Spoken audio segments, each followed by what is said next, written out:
आप सभी का स्वागत है हमारे YouTube चैनल पर। आज हम क्लास 5 के कुछ महत्वपूर्ण प्रश्नों को हल करेंगे जो कि मॉडल पेपर नंबर 2 से है।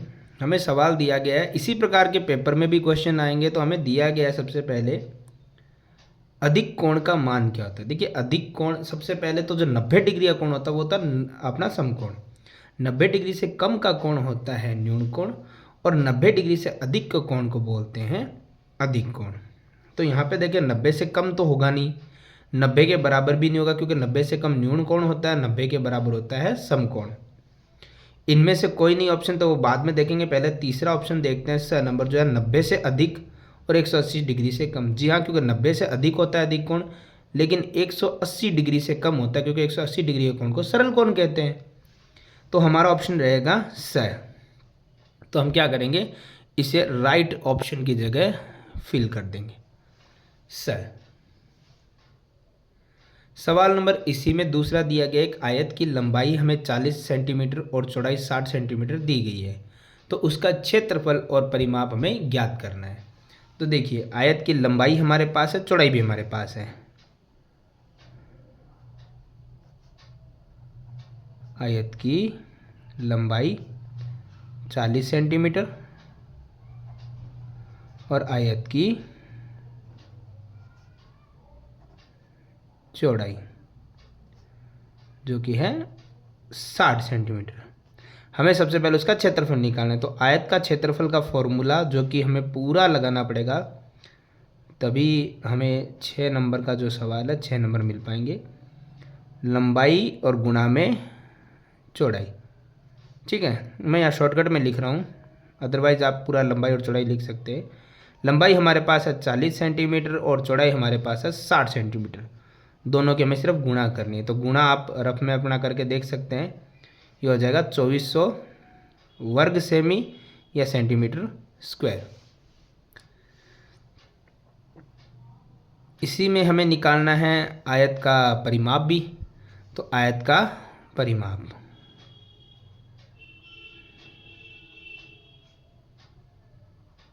जो कि होता है 2 गुणा लंबाई प्लस चौड़ाई। 2 रहेगा, गुणा रहेगा, सबसे पहले ब्रैकेट में लंबाई की जगह लंबाई 40 और प्लस चौड़ाई की जगह चौड़ाई 60 लिखेंगे। देखिए 2 पहले हल नहीं होगा, पहले ब्रैकेट 100 होगा, यानी 40 प्लस 60 होगा 100 और 2 की गुणा 100 से करने पे आएगा 200 सेंटीमीटर।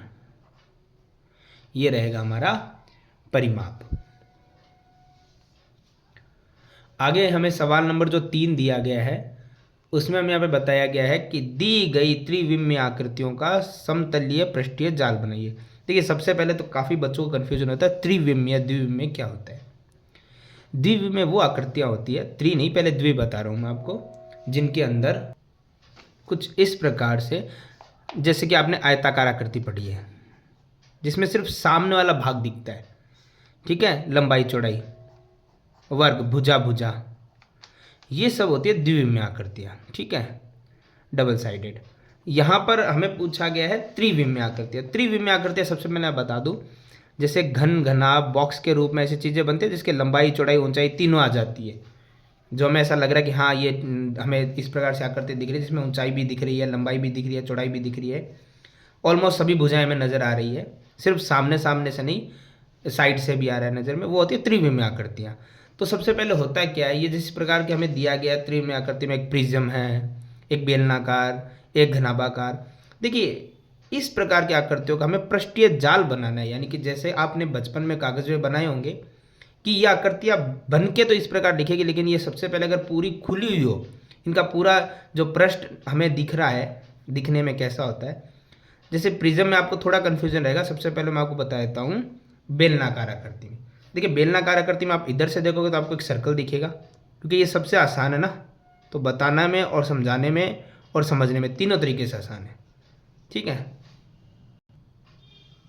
दूसरी तरफ से भी अगर आप देखेंगे ना, दूसरी साइड से आप सामने की तरफ करेंगे तो उधर भी आपको एक नज़र आएगा एक सर्कल ही।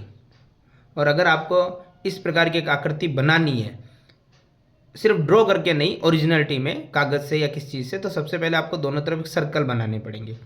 फिर आपको अगर बीच में ऐसी लाइंस वाली आकृति है जो शेप नज़र आ रही है, तो इन शेप का आप देख लेते हैं 1 2 3 4 नीचे तक जा रहा है, तो दूसरी तरफ लगभग 3 और शेप आएगी, यानी ऑलमोस्ट 7 शेप है। तो आपको 7 ये एकदम सीधी पट्टियाँ लेनी होती है, इसे 1 2 3, थोड़ा छोटा हो गया है, बराबर ही रहती है, फिर 4 5 6 और 7। अगर आप इसको प्रैक्टिकली ट्राई करना चाहते हो तो 7 ऐसी पट्टियाँ लीजिए, बीच को मोड़ दीजिए और 2 सर्कल वाले आकृति लीजिए, फिर इनको आपस में चिपका के ऐसे एकदम घुमा दीजिए, तो ये दोनों तरफ पैक हो जाएंगे और ये पूरा एक बेलनाकार आकृति बन जाएगी। यानी इस प्रकार से खोल देना है इनको, ये रहेगा पृष्ठीय जाल। अब मैं आपको बता देता हूँ बची हुई आकृतियों के बारे में, उनका पृष्ठीय जाल किस प्रकार से बनेगा। जैसे कि आपको पता है जो घनाभाकार होती है वस्तु, ये घनाभ ही लग रहा है देखने में, और घनाभ जो होता है उसकी सारी भुजाएं बराबर होती है। आपको पता होगा घनाभ के अंदर कितने पृष्ठ आ सकते हैं, वो देखते हैं हम। सॉरी, घनाभ नहीं, घनाभ बोल रहा हूँ मैं, घन जैसी आकृति लग रही है, सारी भुजाएं बराबर है, घनाभ में सारी बराबर नहीं होती है। सबसे पहले हमें देखना है इसमें कितने पृष्ठ हो सकते हैं। जैसे आप अपना कमरा देख लीजिए, भली वो आयताकार, वर्गाकार, घनाभाकार, सॉरी घनाभाकार है, लेकिन घन घना में पृष्ठ तो बराबर आते हैं, ठीक है, घन में बराबर होते हैं, घना में बराबर नहीं होते, आमने सामने की बराबर होते हैं। आप देख सकते हैं इसमें एक नीचे वाला फर्श, एक छत, 2 भाग और 4 दीवारें, यानी कि 6 आपको डिपार्टमेंट तो बनाने पड़ेंगे। यानी अगर इस कागज़ से आप बनाना चाहते हो तो आपको 6 इस प्रकार डिपार्टमेंट चाहिए, जिसके अंदर से क्या रहेंगे, एक तो वो इक्वल होने चाहिए। मैं थोड़ा सा छोटा बना दिया मैंने, आप चाहें तो रखिए, लेकिन थोड़े बराबर ही रखिएगा फिल्म को आप। सबसे पहले तो हमारी जो 4 दीवारें बनने वाली है उनको इक्वली हम ले लेंगे, और फिर एक जो छत और एक हमारा जो फर्श बनेगा, ये पूरा इसको पैक करोगे साइड बाई साइड, तो ये पूरा एक घन बन के आपका तैयार हो जाएगा। मैंने काफ़ी बार इसको घना बोल दिया, बट ये घनाभ नहीं है, घन आकृति है, ठीक है, बाय मिस्टेकली बोल दिया, बट ये घन आकृति है। तो इसमें आपको सारी भुजाओं को बराबर रखना होता है। अब आखिरी हम समझते प्रिज्म को, जो आपको यहाँ पर दिया गया है।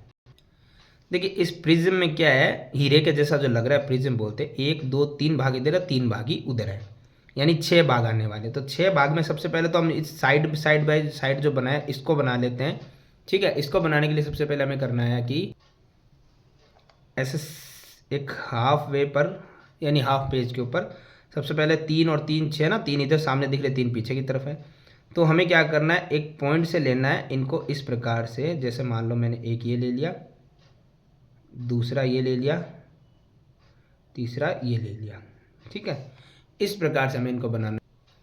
थोड़ा बनने में अच्छा नहीं लगा होगा, लेकिन जब आप कटिंग लेते हो तो ये ऑलमोस्ट इक्वल कटिंग ही लेनी है आपको। इस प्रकार से ये लो, 1 2 3 4 5 6, थोड़ा सा टेढ़ा सा हो गया, बट ये सीधा ही रहेगा ना। 6 चीज़ें ये तो आपके ऊपर वाली होगी। अब नीचे वाला भाग कैसे बना, नीचे वाले भाग में देखो 1 2 3 साइड है, तो 3 उधर भी, यानी 6 साइड आपको बनानी है। और 6 साइड का डिज़ाइन भी आपको दिख रहा है, ऐसे जा रहा है, ऐसे जा रहा है, थोड़ा सीधा, और ऐसे जा रहा है, ऐसे जा रहा है, ऐसे जा रहा है, सीधा नहीं गया। ये थोड़ा स्केल से रखिएगा आप इसको, ताकि ये सीधा रहे। इस प्रकार के कागज़ के टुकड़ों को आप मोड़ के बनाएंगे तो एक इस जैसी हीरे जैसी प्रिज्म जैसी आकृति बनकर आपकी तैयार हो जाएगी। तो इन शॉर्ट पृष्ठीय जाल मतलब इनको खोल कर बताना है कि अगर इनके कागज़ को आप बनाएं तो किस प्रकार से बनाना पड़ेगा। तो इनको आप ऐसे बने हुए को खोल दीजिए, आपको ऐसे सेम आकृति मिल जाएगी। या ऐसे बना के और साइड बाय साइड फोल्ड करके आप बना के देखेंगे तो इस प्रकार की आकृति बन जाएगी, जिसमें ये एकदम आसान से आपको समझ भी आ गया। दोनों तरफ ये बंद हो जाएंगे, दोनों कागज़ से चिपके होंगे तो। और ये जो कागज़ की साइड बाय साइड जो है, इनको तो आप पता है बेलन की तरह घुमा लोगे और चिपका दोगे, तो ये इस प्रकार की आकृति बन जाएगी। तो इसी प्रकार थोड़ा इसमें समझने के लिए डिफिकल्ट हो सकता है, इसलिए मैंने आपको ये लास्ट में रखा है, ठीक है। ये 6 नंबर का सवाल हमारा रहेगा, प्रति सवाल 2-2 नंबर के ये हमारे रहेंगे। आगे देखते हैं हम सवाल नंबर 4। तो हमें सवाल नंबर 4 में दिया गया है, किसान के खेत की लंबाई 85 मीटर और चौड़ाई 60 मीटर है। खेत के चारों ओर मेड़ जो होती है, जो बाउंड्री, जिसे फेंसिंग आप कह सकते हो, फेंसिंग नहीं एक्चुअली मेड़ होती है, जो थोड़ा सा क्या मिट्टी से लगाई जाती है ना चारों तरफ से ना, तो वो मेड़ लगानी है, उसकी कुल लंबाई बतानी है। तो देखिए सिंपल सी एक ही चीज़ है, जो मेड़ हम लगाएंगे, मेड़ जिसको हम बोलते हैं, गाँव में तो शायद उसे डोली बोलते हैं ना, डोली। चलिए कोई नहीं, चारों तरफ लगने वाली चीज़ है। चारों तरफ आप किसी भी आकृति में कोई भी वस्तु लगाते हैं, फेंसिंग करते हैं, कुछ भी करते हैं, वो होती है परिमाप। बीच में जो चीज़ें होती है वो होती है क्षेत्रफल। तो इन शॉर्ट हमें किसान के खेत की लंबाई चौड़ाई मिल गई है। इस खेत में हमें चारों तरफ मेड लगानी है तो हमें इसका निकालना पड़ेगा परिमाप। चारों तरफ कुछ भी हो, किसी भी आकृति में, त्रिभुज में, आयत में, वृत्त में, वो हमारे लिए होती है परिमाप। तो चौथे का पहला सवाल हम करते हैं। सर्वप्रथम तो ये लंबाई और चौड़ाई है, तो हमें देखना पड़ेगा ये क्या है। ये है आयताकार खेत, ठीक है, आयताकार खेत। और खेत की लंबाई, थोड़ा मेरे पास जगह कम होने की वजह से मैं तो इसको शॉर्ट लिख रहा हूँ, ठीक है, आप थोड़ा ध्यान दीजिएगा, आपको जगह उतने हिसाब से मिल जाएगी। 85 मीटर है और चौड़ाई कितनी है, सेम ही चीज़ रहेगी, चौड़ाई रहेगी हमारे लिए 60 मीटर। तो हमें पता चल गया ये आयताकार खेत है और उसका परिमाप निकालना है, तो हमें निकालना है आयत का परिमाप। और ये जो परिमाप निकलेगा, ये जो मेड लगाई है उसकी लंबाई रहेगी। तो परिमाप होता है 2 गुना लंबाई प्लस में चौड़ाई। तो 2 गुना लंबाई हमारे पास है 85 और चौड़ाई हमारे पास है 60। तो सबसे पहले गुणा नहीं होती है, पहले ब्रैकेट से होता है। 85 और 60 को प्लस करना तो ये आएगा 145, और 2 की गुणा जब 145 से करेंगे तो हमारे पास आएगा 290। और ये था मीटर में, तो मीटर, इसमें स्क्वायर केयर कुछ नहीं आता है, वर्ग मीटर आप नहीं लिखेंगे क्योंकि ये परिमाप है। मीटर, वर्ग मीटर जो आता है वो आता है क्षेत्रफल में। चलिए, पहला सवाल इसका हो गया कंप्लीट। इसी के सेकंड सवाल में हमें यहाँ पर दिया गया है, रमेश के घर में एक वर्गाकार कमरा है, यानी इस बार फॉर्मूला तो वर्ग का लगेगा, और उस वर्ग की हमें भुजा दे दी है 5 मीटर लंबी। कमरे का परिमाप और क्षेत्रफल निकालो, ठीक है। यहाँ पे हमें दिया है कमरे का परिमाप और कमरे का क्षेत्रफल। तो सबसे पहले हमें क्या करना है, वर्गाकार कमरा इतना तो हमें पता चल गया, वर्गाकार कमरे की भुजा जो कि है हमारे पास 5 मीटर। कमरे का हमें परिमाप और क्षेत्रफल दोनों निकालना है, तो पहले कुछ भी निकाल लीजिए, पहले परिमाप निकालते हैं। वर्गाकार कमरे का परिमाप, थोड़ी जगह की कम की वजह से मैं सीधा कमरा लिख रहा हूँ, पर वर्गाकार कमरा पूरा लिखिएगा। फॉर्मूला होता है 4 गुणा में भुजा। 4 है, गुणा में भुजा हमारे पास 5 है, तो 4 × 5 हो गया 20 मीटर, और परिमाप में कोई वर्ग मीटर नहीं लगता है।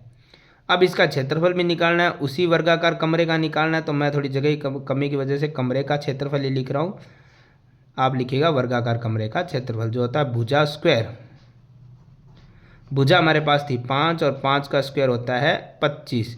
और हाँ, इसमें आप वर्ग मीटर लिखेंगे क्योंकि क्षेत्रफल में मीटर स्क्वायर या वर्ग मीटर का हम प्रयोग करते हैं।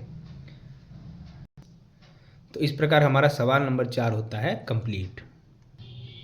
आगे सवाल नंबर हमें 5 दिया गया है, 3780 का विस्तारित रूप। देखिए, सबसे आसान सवाल है, एक्सपेंडेड फॉर्म जो हमें बताई जाती है। विस्तारित रूप में करना क्या होता है, हमें सिर्फ अंक जो लिखना है, सबसे पहला अंक है 3, उसके बाद जितने ही आपके पास डिजिट यानी अंक है उनको आप हटा के उनकी जगह सिर्फ 0 का प्रयोग करेंगे, वो होता है विस्तारित रूप, यानी उनको एक्सपेंड करना। तो 3, 1, 2, 3 0 लगेंगे तो बनेगा 3000। तो पहला तो ऑप्शन 3000 है, हमें राइट ऑप्शन टिक करना है, टिकअप है ये। तो 3000 इसमें भी आ रहा है, इसमें भी आ रहा है, इसमें भी आ रहा है, इसमें सभी में आ रहा है। चलो, ये तो अभी तक ठीक है। दूसरा देखो, 3000 के बाद प्लस के बाद आएगा 7, और 7 के बाद डिजिट रही हैं 2, तो आएगा 700 यानी 700। 3000 + 700, ये तो करेक्ट आ रहा है, ये भी करेक्ट जा रहा है, ये तीसरा ऑप्शन भी करेक्ट जा रहा है, पर चौथा ऑप्शन नहीं आ रहा है, यानी कि अब सिर्फ 3 ही ऑप्शन है, चौथा तो गलत हो गया है। फिर 3000 और +700 के बाद बचेगा 8, 8 के बाद तो 0 ही है, डिजिट होता तो भी विस्तारित रूप में 0 ही आता है, यानी 80 बनता। तो 3000 + 700 + 80, ये करेक्ट जा रहा है, ये गलत हो गया, 80 तो आया ही नहीं, ये सही जा रहा है, ये तो पहले ही गलत हो गया। तो अब राइट ऑप्शन हमारे पास ए और बी में से 2 रहे हैं। दोबारा बता दूं, विस्तारित रूप कुछ अलग नहीं होता है, मैं आपको इसे एक रफली पेज पे समझा देता हूँ। सिंपल सा सवाल है, आपको करना ये होता है, पहला जो अंक है उसको लिखेंगे और उसके बाद जितने अंक है उतने 0 लगा देंगे। फिर प्लस में 3 तो हो गया, फिर 7 है, 7 के बाद कितने अंक हैं 2, तो 2 0। 7 के बाद 8, 8 के बाद एक ही अंक है 0, और उसके बाद तो फिर 0 है, आप लिखो चाहे ना लिखो कोई फ़र्क पड़ने वाला नहीं है, क्योंकि +0 से कोई फ़र्क तो पड़ेगा नहीं, कोई अंक होता तो वो ज़रूरी होता। तो अब ये ऑप्शन आपके पास कहाँ पर है? देखो पहले वाला ऑप्शन यहाँ तक तो मिल गया 3000 प्लस 700 प्लस 80, पर फिर 8 आ रहा है, लेकिन 8 हमारे पास तो नहीं है। यहाँ पे देखो 3000 प्लस 700 प्लस 80 प्लस 0, यानी ऑप्शन बी एकदम करेक्ट है, ब। तो हम इसमें क्या करेंगे, राइट ऑप्शन जो ब है वो यहाँ पर टिक कर देंगे कि हमारा ब नंबर ऑप्शन जो है एकदम करेक्ट है। सवाल नंबर 6, संख्या 16 का चौथाई भाग बताइए। देखिए चौथाई भाग किस प्रकार से निकलता है। सबसे पहले तो आपके पास अगर संख्या है 16, तो उसका चौथाई भाग आप इस प्रकार से निकालेंगे। चौथाई भाग होता है 1/4, यानी चौथा भाग। वैसे आप डायरेक्ट भी 4 का डिवाइड कर सकते हैं, लेकिन चौथाई चलो बताने के लिए ठीक है कि 16 एकम 16/4, तो आना वो बटे में 4 ही है, और 4 का 16 में भाग जाएगा 4, यानी 16 का चौथा भाग है 4। इसे मैं डायरेक्ट नहीं तो थोड़ा सिंपल बताता हूँ। अगर 16 कोई संख्या है, अगर आपको बोला गया उसका चौथा भाग बताओ, तो अगर मैं कहता हूँ 16 पूरी एक संख्या है, उसको आधा करोगे तो 16 का आधा हो जाएगा 8, और उस 8 का भी आधा कर दोगे तो हो जाएगा 4, 4 4 4 और 4, पूरा 16 आ गया, लेकिन चौथा भाग आया है 4। तो हमारा यहाँ पे राइट ऑप्शन है स। तो आप यहाँ पे अपना राइट ऑप्शन जो फिल करने की जगह मिलेगी वहाँ पे लिख देंगे स। सवाल नंबर 7 है, दशमलव का उपयोग होता है। दशमलव का देखो प्रयोग, यानी दशमलव कहते हैं पॉइंट को। पॉइंट का यूज कहाँ होगा? ऑप्शन देखते हैं पहले। केवल समय नापने में, दशमलव का प्रयोग सिर्फ समय नापने में करते हैं, केवल दूरी नापने में करते हैं, केवल पैसे गिनने में करते हैं, सब में। देखो पॉइंट जो होता है ना, वो टाइम में भी आ सकता है, क्या आता है, दूरी में भी। हम कहीं दूरी लगा रहे हैं 3.5 किलोमीटर 4.5 किलोमीटर, तो 4.5 3.5 का प्रयोग कर सकते हैं।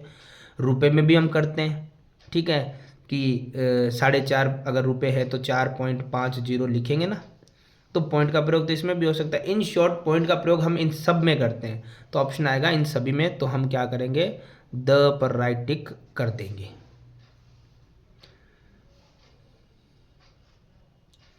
देखते हैं सवाल नंबर 8। सवाल नंबर 8 हमें दिया गया कि 5 अंकों की सबसे बड़ी और सबसे छोटी संख्या आपको लिखनी है, ठीक है। तो सबसे बड़ी संख्या और सबसे छोटी संख्या जब भी हम बात करते हैं तो हमारे दिमाग में ये आता है कि सबसे बड़ी संख्या, और वो भी अगर आपको दिए 5 अंकों की, तो हमारे दिमाग में, जो कि सही भी है, कि बड़ी संख्या में जितने अंक उतनी बार 9 लिख दो। 1 2 3 4 5 अंकों के हो गए।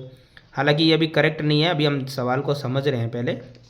और छोटी भी पूछी है तो छोटी को हम क्या लिखते हैं, छोटी में सबसे पहला 1 का प्रयोग करते हैं, फिर 0 0 0 0, देख लो काउंट कर लो, 1 2 3 4 5 हो गए। इस प्रकार से रहते हैं।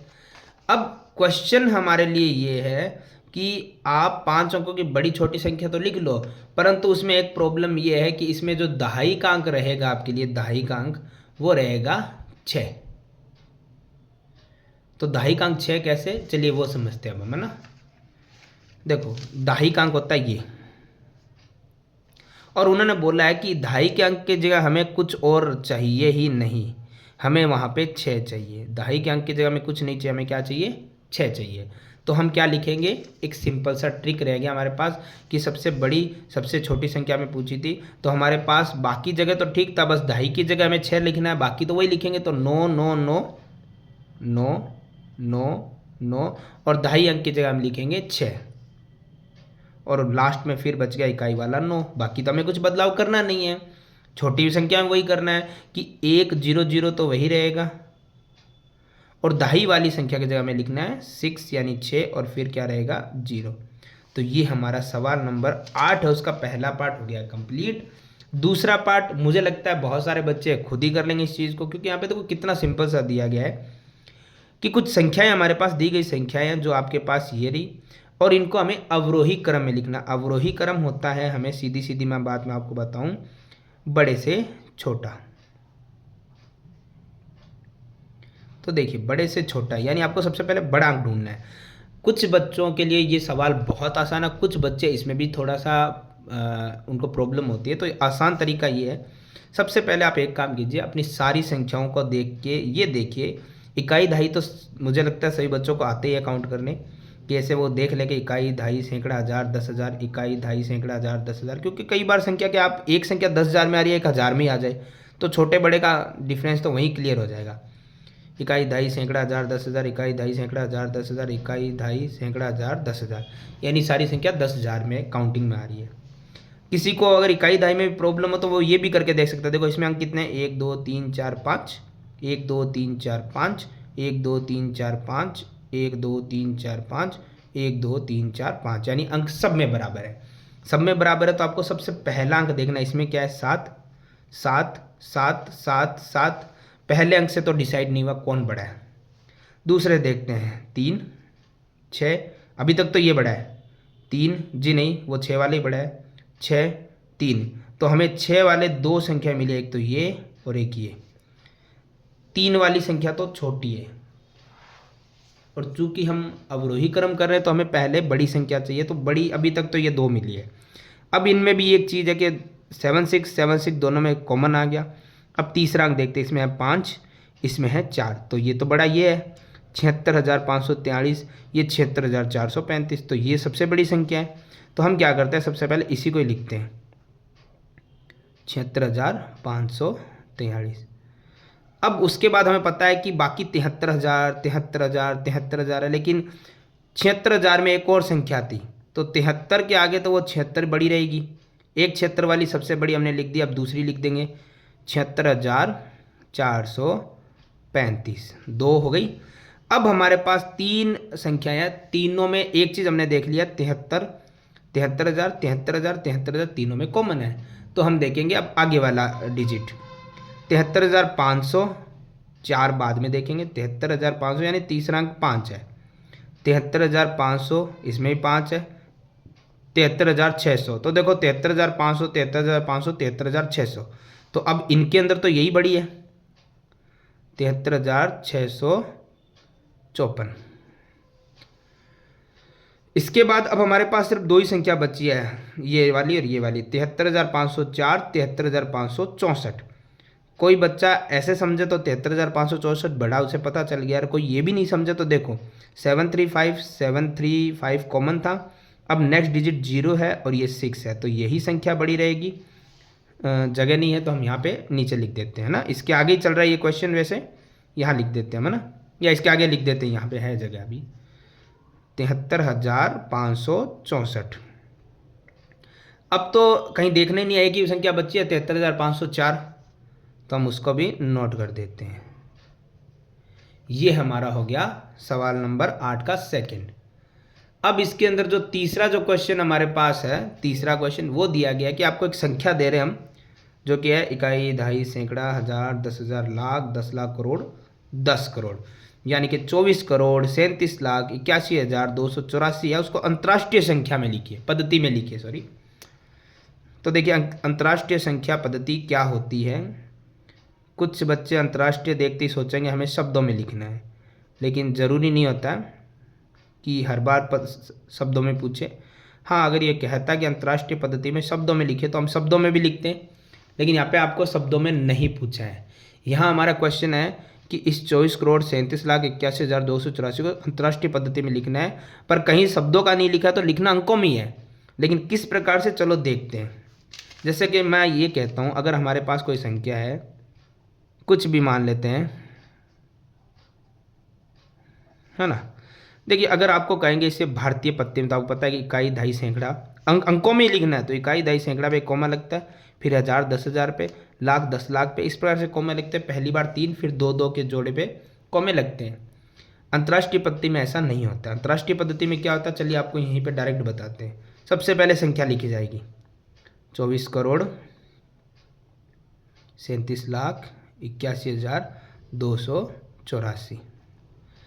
करना क्या है हमें, एकदम सिंपल सा, आपको यही करना है कि इकाई, दहाई, सैकड़ा पे कॉमा लगेगा।